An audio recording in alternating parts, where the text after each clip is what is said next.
18 Steps to a HACCP Plan. David L.A. Rossin here. Subscribe if you like. Got a lot more presentations coming your way. Thanks again for coming by. So I prepared this training to assist processors who work with fish and fishery products. Extracted this from the Fish and Fishery Products Hazards and Controls Guide. It's in Chapter 2. You might want to get yourself a copy of that, baby. You can just Google Fish and Fishery Products Hazards and Controls Guide. I'll leave some information in the description for you down there so you can check that out. But you should get a copy of this. Get yourself a hazard analysis worksheet in a HACCP plan form and work with me through these 18 steps. Again, this is specifically for seafood products. So you're going to want to make sure you understand what you're working with here. You got the hazard analysis worksheet and the HACCP plan form. I have a little excerpt for you here on the slide. These are going to be important documents to help you conduct the hazard analysis and to build your plan. Now, 21 CFR 123.6a says you shall conduct a hazard analysis for each type of fish and fishery product processed. And then 123.6b says if 123.6a, your hazard analysis, reveals a hazard, then you need to build a plan. So you can use a document like this. These are available in Appendix 1 in the guide, in the Fish and Fishery Product Hazards and Controls Guide. I'll also have some PDF Word editable copies for you in the description here. If you like what you're seeing, again, make sure you subscribe to this stuff. It's good stuff. All right, here we go. So we're going to make our way through these 18 steps. They're in Chapter 2 in the guide. Now, Step 1 through 5, it's going to be like preliminary steps. Get things set up, get ready to rock and roll. Steps 6 through 11 is going to be actually conducting the analysis. And then step 12 through 18 are going to be building the plan. But we start off kind of simple here. Important though, if a document is required by the FDA, it's required to have the name and address of the facility on that document then. So although a hazard analysis worksheet is not technically required, we're going to go ahead and start out getting our name and address on both my hazard analysis worksheet and my HACCP plan form. Go ahead and knock that out. Get that ready. So moving on to step 2, you'll see that we're going to be filling in the product description section. And you see in the guide, Chapter 2, Fish and Fishery Products Hazards and Controls Guidance, you'll see that there's different elements to this description. What type of fish are you working with? What's the finished product? And what's the package type? So try to be thorough there. Try to be concise. Is it a vacuum pack tuna steak? We want to make sure that we are doing a good job on the description. Step number 2, describe your product. Fill that in on your hazard analysis and HACCP plan form. All right, we're moving right on through. We're at step 3. Step 3, as you can see, is about the method of storage and distribution. So again, the guide gives you some assistance there. Is it frozen? Is it refrigerated? Is it iced? How are we moving this product? Go ahead and fill that in on your hazard analysis and HACCP plan form there. You'll see that on the top up there. Wow, we're making great progress. Step 4 already. So we're still up on the top of the hazard analysis worksheet and HACCP plan form. We're going to fill in the information now for our intended use and consumer. Again, try to be thorough here. Try to be concise. Is it to be cooked? Is it ready to eat? Is it intended for further processing? What are we selling here? And then, if you know, who's the consumer? General public, nursing home, hospital. You want to make sure you communicate here as best you can. Intended use and consumer. Top of the form, step number 4. Let's get that done. 18 steps to a HACCP plan. We're on step number 5. So it's going to help you. You're the expert, by the way. I don't know if you knew that or not, but the HACCP trained person is the expert. If that's you, then you're the expert. So you got to know every detail about everything you do all the time, from the boat to the throat, from the tide to the tongue. You got to know everything. So part of that will be obviously knowing what happens in your facility. What do you have control over? So we want to talk about your basic steps or processing steps, a simple description. We call that a flow diagram or a flow chart. So go ahead and there's an example of a flow diagram in Appendix 2 in your guide, Fish and Fishery Products Hazards and Controls Guide, Appendix 2 in the back. Check that out if you need help. But go ahead and get a description, simple step-by-step description of your process now. Consider all the inputs and all the outputs too when you prepare this. Create your flow diagram. Step number 5, 18 steps to a HACCP plan. Just a quick review where we are right now. So we've got 1 through 5 done. That's what we call the preliminary steps. So what we're going to do now is we're going to start getting hot and heavy on this thing. We're going to move down to the lower part of the worksheet, get those steps from the flow chart, get them on into the form, start working our way through the steps. So you got the whole top filled out already. Got your name, address, product description, method of storage, distribution, intended use to consumer, flowchart built. Let's move on to step 6. You ready to go? Hi, Dave Rosson here, in case you forgot. Working on the 18 steps to a HACCP plan. We're on step number 6 now. Step number 6, chapter 2, Fish and Fishery Products Hazards and Controls Guide. If you're following along, I recommend you do. So you get your hazard and controls guidance there, chapter 2. We're on step number 6. You got your hazard analysis worksheet, got your HACCP plan form. We've done step 1 through 5 already. We're moving on to step 6. We're taking the steps from our flow chart, whatever they are, 18, 12, 2, whatever, how many steps you got. You're going to record those in column 1 on your hazard analysis worksheet. That means if you got a lot of steps, you might have multiple pages on this baby. So go ahead and take your time, get this thing all set up. All the steps from your from your flow diagram. Yeah, from your flow diagram. Take the steps from your flow diagram, get those on your hazard analysis worksheet, column 1. Okay? Get those all in there. All right, we're moving on to step number 7, but it's important to remember that we're working out of the guide, Fish and Fishery Product Hazards and Controls Guide. I know I'm saying it a lot, but it's going to be important for this exercise. We've been working through the 18 steps in chapter 2, but now we got to move over to chapter 3 for a little bit. So you need to look up your species-related and your process-related hazards.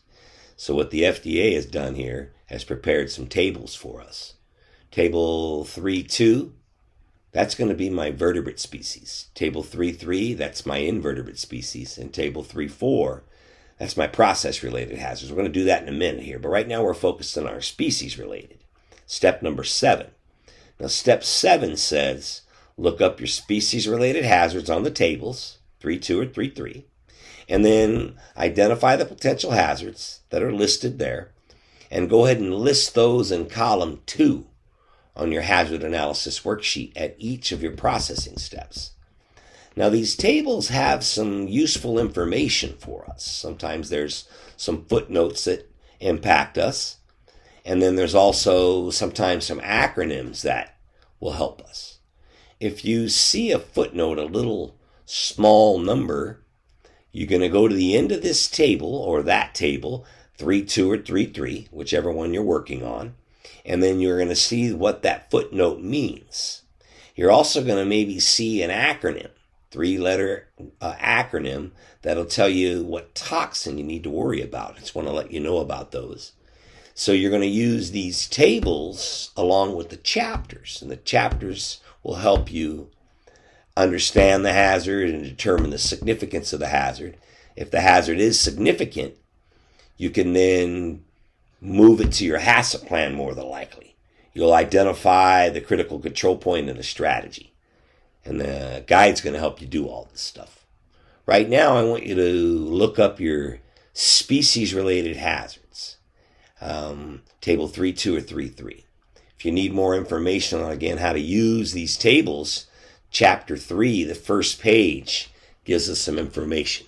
But go ahead and look up your species-related hazards and list those hazards in column 2 at each step on your hazard analysis worksheet, following the instructions in chapter 2, right? Chapter 2, 18 steps. But we're working in chapter 3 right now, looking up the hazards for our species, 3.2 or 3.3.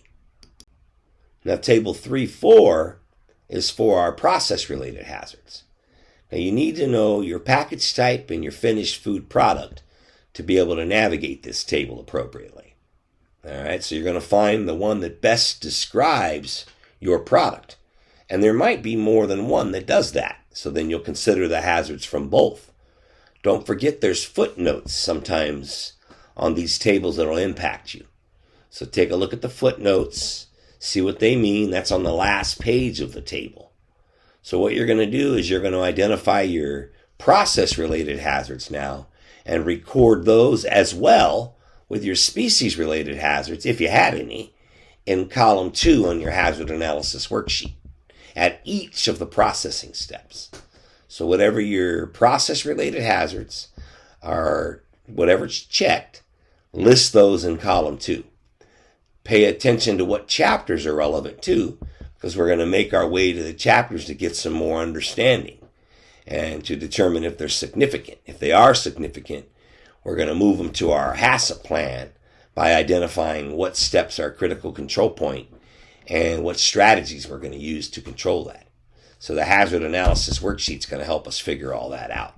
But right now, just identify your process-related hazards and record those in column 2 of your hazard analysis worksheet.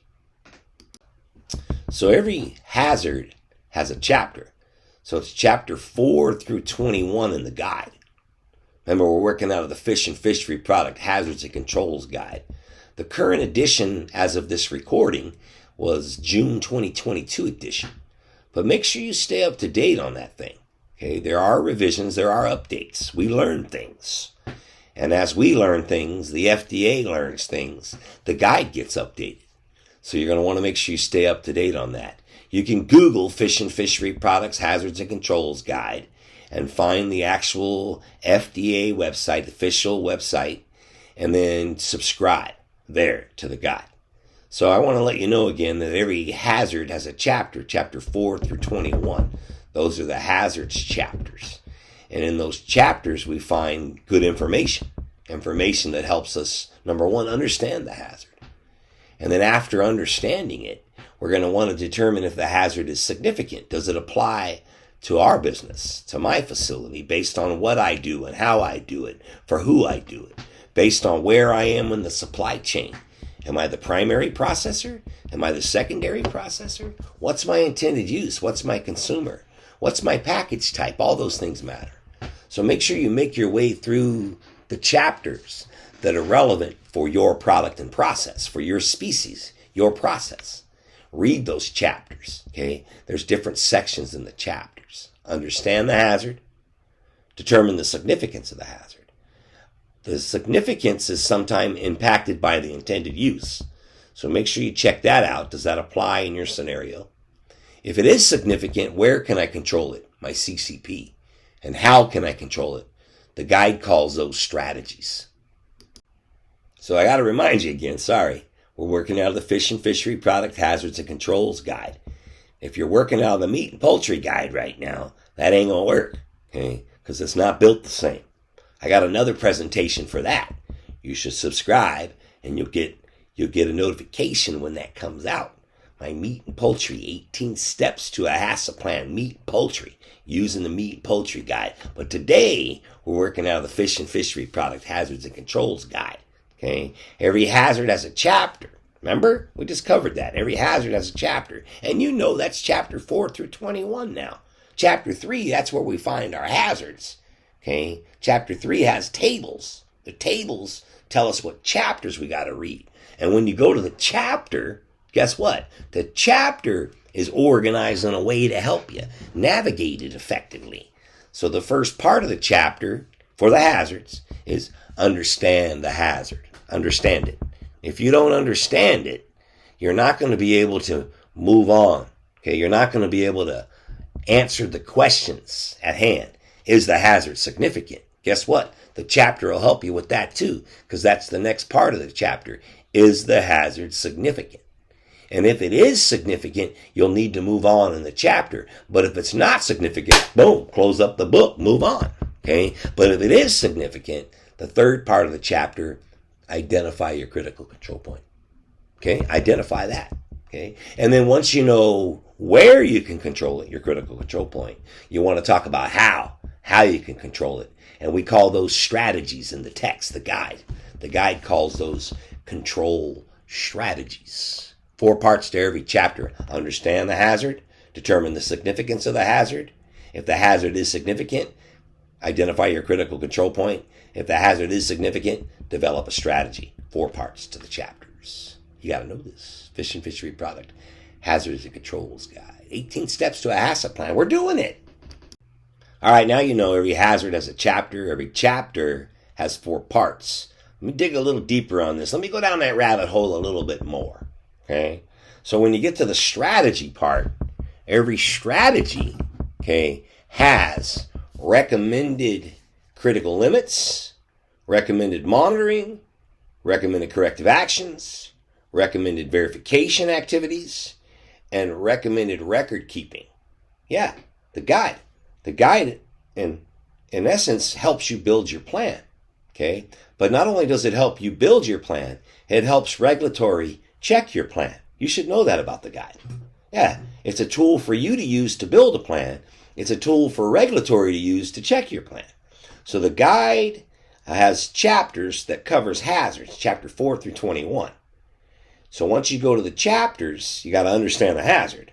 If the hazard is significant, you got to determine the significance. If it is significant, you got to identify a critical control point, and then the guide recommends strategies. Once I pick a strategy that I think will work, that strategy will give me recommendations again one more time for my critical limit, my monitoring, my corrective action, my verification, and my record keeping. Check it out. Fish and Fishery Product Hazards and Controls Guide. 18 steps to a HACCP plan. We're making our way. All right, so here we are, step 9, big step. So you looked up your species-related hazards, table 3.2 or 3.3. You listed those in column 2. You looked up your process-related hazards, table 3.4. You listed those in column 2. At each processing step, we're conducting an analysis now for fish and fishery products. We're using the guide. Now, when you identify your hazards on those tables, the tables also tell you what chapters you need to read. So hopefully you were mindful of that and wrote down the various chapters. Now it's time to go to the chapters. Okay, it's time to read. It's time to put in some work. It's been fun up to now, but now it's time to get in there. So you've got to understand the hazards. You need to understand what makes it a hazard. Is it water activity? Is it pH? Is it time? Is it temperature? Is it harvest area? Do you understand the nature of the hazard? So you have to dig in there, understand these hazards. Remember, there's chapters 4 through 21 that cover the hazards. You need to now go to your chapters for the hazards that you've identified and understand those hazards using the guide. All right, we're moving on. Step number 10. It's a big deal now. We're moving on to step 10, chapter 2. Moving on to column 3, hazard analysis worksheet, and we're going to respond in column 4 right now. So get ready. So remember earlier we looked up our species-related and our process-related hazards. We were then led to some various chapters. We go to the chapter. First we understand the hazard. After we understand the hazard, we then can now answer the question at hand. Is the hazard significant? So you're going to answer yes or no to the question. Okay, now what I want you to do is make sure you take a look at the guide. It'll walk you through some scenarios. It'll say, is it likely that the hazard is a hazard at the receiving step? And you can go through the scenarios in that part of the chapter. Remember, every hazard has a chapter. Every chapter has different parts. So now we're in the part that says determine if the hazard is significant. In that part, there's also a subpart that says intended use. So make sure you take a look at that whole section. Go through the scenarios. Now, you're going to respond yes or no in column 3, and you're also, at this step, going to respond in column 4 why you said yes or no. Okay? And I would like you to be prepared to reference the guide, to reference the chapter, the page number, paragraph. You might consider getting some post-it notes and some highlighters and things like that. So as you find the answers, you can have that ready to go to share with anybody that ever challenges you, right? Because you want to be able to show your understanding, your knowledge, and not only but that the FDA concurs with you from their guide. Okay, so we're working on step 10 right now. Man, we're moving on through. Okay, step 10 covers column 3 and column 4 of the hazard analysis worksheet. We're using the Fish and Fishery Products Hazards and Controls Guide. We've already looked up the species-related, process-related hazards. We've recorded those in column 2. We've gone to the chapters now for each of the hazards. We understand the hazards. Now we're getting ready to answer the question in column 3. Is the hazard significant? Yes or no? And then we're going to answer in column 4 why we said yes or no. Do that now. Wow, step 11 already? We're moving right through this thing. So hopefully you're following along. Hopefully you're finding this useful. I teach seafood HACCP classes. I also work meat, poultry, juice, preventive control for human food. I do consulting. I'm going to try to keep these presentations coming your way. Subscribe if you like them. If you subscribe, I get motivated to do some more presentations. Try to be helping folks out. If you need an official certificate and you need to come to a class, I got virtual, online, in person. But I'll be providing training here on YouTube for you to check out. So we've been making our way through the 18 steps to a HACCP plan. We're on step number 11. And this is going to be important because we're actually going to take care of column 5 and 6 now. Column 5 and 6 on the hazard analysis worksheet. You see, column 5 says what we're going to do, and column 6 says where we're going to do it. So we need to start looking at, if you said yes in column 3, you said the hazard's significant, and you said we need to do something about it. If you say yes, that means that it could injure, sicken, or kill somebody. That means we got to do something about it. It's illegal to sicken, injure, or kill people with food. So that's why we're doing this. Okay? So we're going to try to prevent that. We're going to try to eliminate that. We're going to try to sometimes reduce it to an acceptable level. So if you said yes in column 3, I want you to talk about what you're going to do for that yes in column 3 and column 5. Okay? Now, so you need a response in 5 for your yeses and 3s. And then you need to identify what step that's going to occur at. And that's column 6. So wherever you're going to do that thing. All right, let's say if I identify, if I'm receiving, fresh fish fillets that I'm going to trim and repack and sell them off to a restaurant to be cooked before consumption. So when I receive those fillets from a processor, I get the fillets in, then I trim them and do some stuff before I sell them. I identify it's an allergen. I say, boom, it's an allergen. Yes, column 3. Why? Fish is an allergen, column 4. Column 5, proper labeling, but at receiving, no, it's not a CCP. Where is it a CCP? Well, at the packaging and labeling step later. All right? So wherever you said yes in column 3, let's work that thing all the way through. Make sure you got a good response in column 4, 5, and 6. All right? So wherever you have a CCP, that's going to matter, okay, because we're going to end up dragging that over to our HACCP plan, and we're going to work on step 12 through 18. All right? So go ahead and finish column 5 and 6.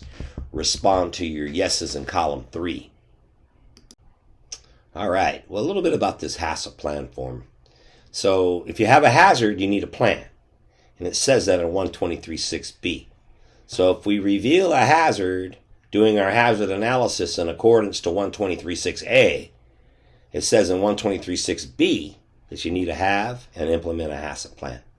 So the format of the plan is really flexible, but the contents of the plan are not flexible.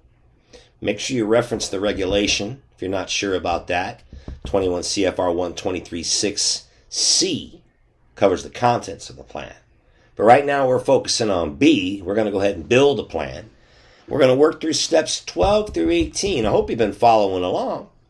We did step 1 through 11. Step 1 through 5, that was my preliminary steps.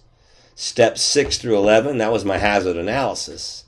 Now I'm going to be working on step 12 through 18. If I have a hazard, I need a plan. Follow me now. Now remember, you say you have a hazard, you're saying you could hurt somebody. You're legally bound to perform now. Okay? So if you have a hazard, you need a plan. Okay, we need to protect the public. That's why we have a plan. What's the old saying? Fail to plan, plan to fail. All right? So you got to have a plan. 123.6b says you got to have it and you got to implement it. So let's get this thing going now. So what we're going to do here is step 12. Step 12 is pretty easy. Wherever we have a hazard that's been identified and the CCP that is going to control that hazard, we're going to bring that over here to our plan. And we're going to list that on our plan. We're going to list the hazard and we're going to list the CCP on our plan. Step number 12. Let's get that thing set up. Just trying to make sure you're on top of this thing now. So remember, every hazard has a chapter. Every chapter has 4 parts. One of the parts is the strategy. Now here's where the strategies come into play. All right, we need them to help us build our plan. All right, so you're gonna go to the chapters for the hazard. You probably already did this. You probably already have identified this. But if you haven't, you're gonna find the strategy that best works for your scenario in the chapter for the hazard that you said yes to. Okay, you said it's significant. You said you've got to control it. Now what are you going to do? What strategy are you going to use? Okay, so the FDA, there's a table. The FDA's provided us options. Okay, there's a table in every chapter that says develop a strategy.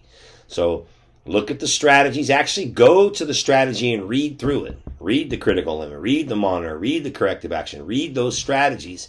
See if it applies to your situation.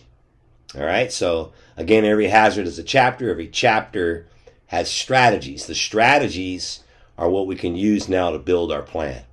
Some of them we can copy verbatim, yeah, but some are a model for us to use to create our own critical limit and scenarios for our plan.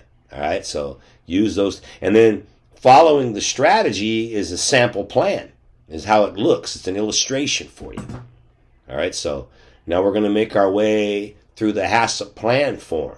We need a critical limit. We need monitoring. We need corrective actions, verification, and record keeping recorded onto our plan.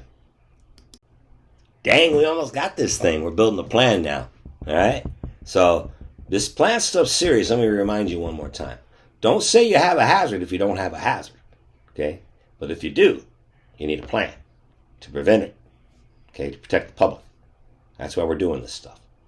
So if you do have a hazard, we need to identify a strategy that'll best work. We just talked about that, right? So once I go to the strategy will give me recommendations for my critical limit.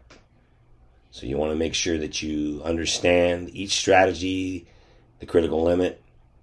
If you have a hazard and you've brought it over to your HACCP plan, step number 13 says, establish your critical limits. Go ahead and find those in the guide, in the chapter for the hazard that you've identified as significant, and go ahead and record that critical limit onto your HACCP plan form at the step that you've said will control that hazard. Step 13, critical limit.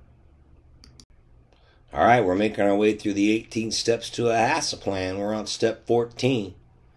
We need to now record our monitoring activities onto our HACCP plan.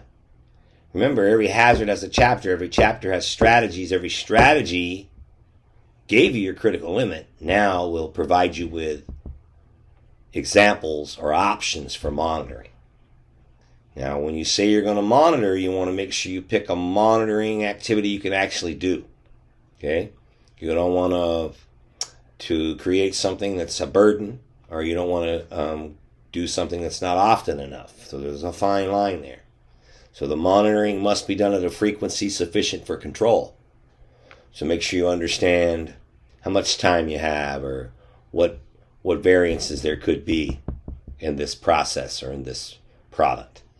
So there are some useful data sets in Appendix 4, cumulative time, temperature, stuff like that. But your chapters are probably going to help you best. What is the monitoring frequency? Who's going to do it? How often? Those type of things. What are you monitoring? 4 components. Go ahead and put that in there. Step number 14, monitoring. Now the ideal here is to follow the same strategy all the way through. Once you pick a strategy, right, you follow that. All right, so now we're on corrective action, step 15. So you're going to follow the option that you've been working through, and now go ahead and put an if-then scenario on your corrective action column. Okay, so remember there's a couple parts that are important here on the corrective action. If you don't remember, then maybe you haven't taken my class. If you haven't taken my class, you should probably do that. I have online, virtual, in-person classes. But we're talking about corrective action right now. 123.7 says if something goes wrong, you got to fix it. Okay, either with a predetermined one or alternate procedures. Okay, so check that out, 123.7. If then scenario, we got to take care of the food. Might mean you have to throw it away or reject it. Got to take care of the process. Got to make sure it don't happen again. Corrective action. Step 15. Take a look at your strategy. Look at the corrective action that best fits. Get it in there on your HACCP Plan form. All right, following the 18 steps, we're on step 16. This might throw you for a little loop because generally the forms have it set up where verification's next and record keeping's last. So if you're following your form, you're going to see the record keeping tab is generally the last tab on there. Okay, so, or the column, generally the last one. But we're going to talk record keeping now, step 16. So you're going to need records for everything you said you're going to do. Okay, if you said you're going to monitor, you're going to need monitoring records. If you said you're going to monitor, that means you might have a corrective action sometimes, so you're going to need corrective action records. If there's an element of validation or verification, more than likely there is, you're going to need those records as well. So maybe a published study or other verification things that you're doing, calibrations, things like that. So go ahead and list all the records here now that will support this step, that will support this CCP. Those records are going to prove that I got this stuff under control, that I'm managing this. Record keeping, step 16. Go ahead and do that now.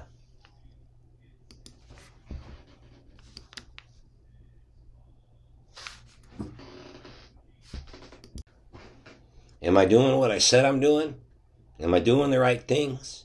Did I review my records? Did I calibrate my devices? Do I have things in order? Verification. Step number 17, verification. I have to make sure I'm doing the right things. I have to make sure I do what I say I'm doing. I have to be able to prove that stuff. Verification. So remember, every hazard is a chapter. Every chapter has strategies. Every strategy is also going to have verification options for you. So we're at step 17 now. You're on your HACCP plan. HACCP plan is a response to a hazard. Don't say you have a hazard if you don't have a hazard, but if you do, you need a plan. If you have a plan, you need some verification activities. Go ahead and fill those in now. Use your guide. Verification step 17. All right. I know you probably still have some work to do, but we made our way through the 18 steps. Now, if you've got it all figured out, got it right, now's the time to sign it, date it, implement it. Now, the signature is supposed to be the senior most responsible individual, and I don't know if that's you, but the regulation says 123.6D1. Senior most responsible individual is going to sign this and date it, and the date's never going to be older than a year old, according to verification activities too. So sign it, date it, get that thing implemented. If you need some help, reach out to David at safefoodtest.com. If you'd like to join one of my HACCP classes, Seafood HACCP at haccpforseafood.com. Subscribe if you like what you saw. It'll get me excited. I'll do some more presentations. 18 steps to a HACCP plan. I hope I helped. Get your fish and fishery product hazards and controls guide. Get your hazard analysis worksheet, HACCP plan form. Go through this thing step by step. Pause it if you need to. Pick it back up. Reach out if I can help you in any way. David L.A. Rossin. Have a great day, good evening, good life.